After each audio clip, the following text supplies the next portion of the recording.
Your spouse is a key success factor in your life.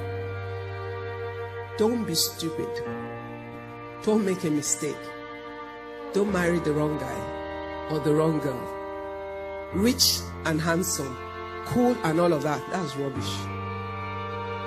Because the most handsome guy today, slim and tall and elegant, feed him a little, you'll see.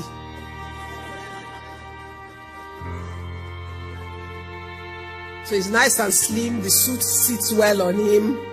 Let his wife do some damage. All the experiments that she'll do in the kitchen will land. He's the waste ground. And then soon enough,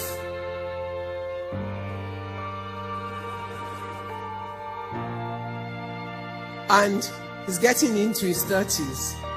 You didn't think that he could ever go bald. All of a sudden, we're looking for a wig or toupee to put there.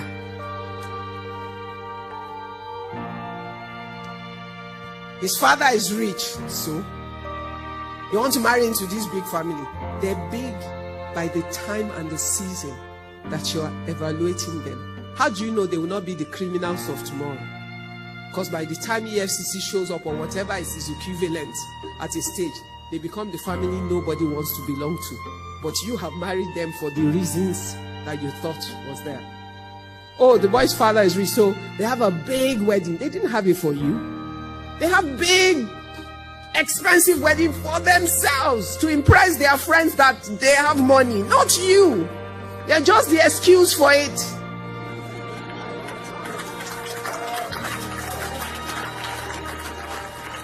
It's not for you. So they give you plenty of presents. Okay. Even if they give you 50 cars, they'll all age at the same time. 50 brand new cars. In 4 years, all the 50 cars are old. Because there's a new model every year. 2019 Range Rover is already out in 2018. So how do you keep up? Oh, they've given you this big house. Okay, the house is fine on day one. But guess what keeps it going? Cash flow. The guy could get the house from his father or his father's friend or whatever.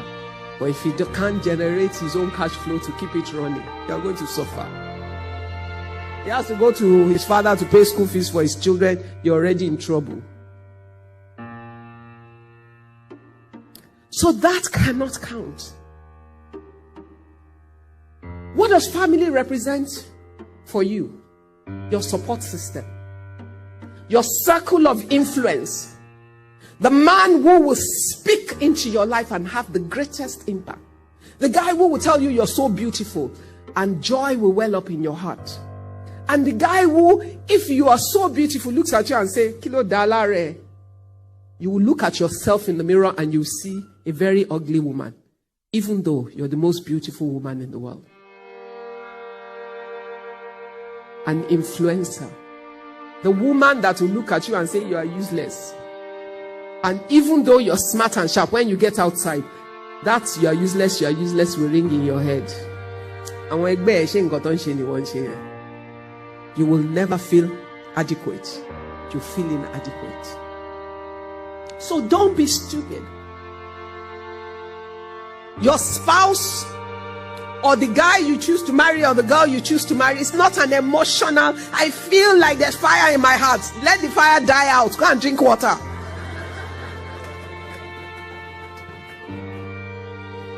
It is the most important decision of your life. If you marry at 25 and you live till 70, that's 45 years of your life that this person will speak into your life. Affect it one way or the other. Build it or destroy it. See, somebody killed somebody last week. We don't know the story, but that was someone that seemed like her life was together. Now, one life destroyed, second life destroyed, 2 lives destroyed, and many lives impacted.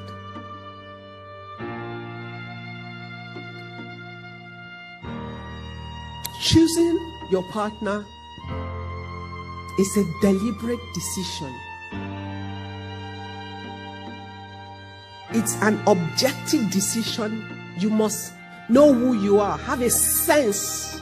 Because you will never really know all about who you are. But you'll have a sense of who you are and where you think you're going. If she has ambition to become the MD of First Bank, and she married pastor who wants the wife at the door at 5 o'clock with dinner ready, everything set on the table, she already married the wrong guy. Why? They will never agree, because they want two different things. There's nothing wrong with him wanting a wife that will be ready with dinner and everything, or waiting at the door to take his bag at the school, but he should marry a teacher.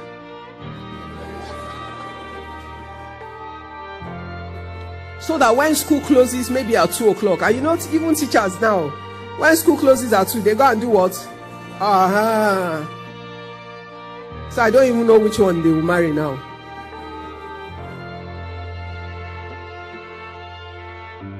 It's true.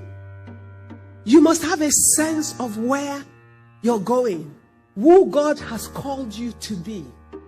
And no matter how attractive or good you think that guy is to you and all the packaging, just realize that there's fire on the mountain if you don't have enough wisdom to strategically consider the reality.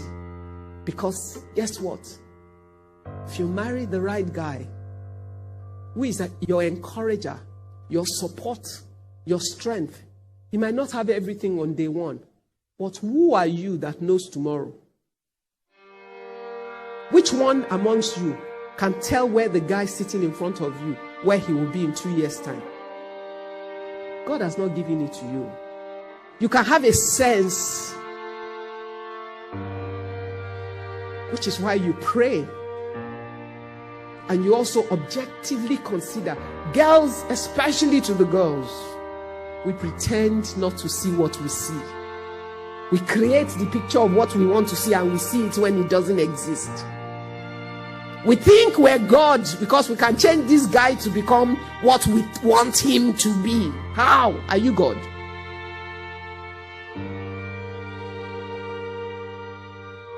Your husband or your wife will make you or break you, destroy you or help to build you.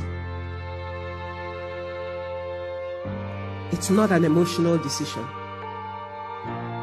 You pray until you're clear about God, but even as you do that, you must be honest about what you see.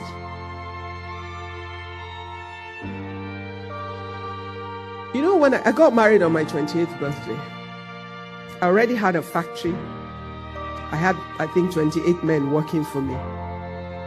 My husband was a petroleum engineer working in NNPC. To all intents and purposes, it looked like I was successful and on my way to being more successful, and my husband was a civil servant working for government in a professional capacity. To some people, I was being silly marrying a guy like that. They felt that there's some big rich guy that would fit me better. Better know yourself. Me, I know me. And me, I knew that the only guy that can deal with me, my personal dreams, ambitions, and drive, is a guy who is self-assured, confident, and who loves the me that I am, who loves my ambition, and has no fears whatsoever of what he thinks I will be. So imagine me then. To me now, I've been married for 28 years to the same guy. But the me he married, that they thought was she, ambitious, driven, too smart for her own good, intimidate boys with my intelligence and all of that. How can he even add that to the me that I am now? But I knew he was the guy who could deal with me.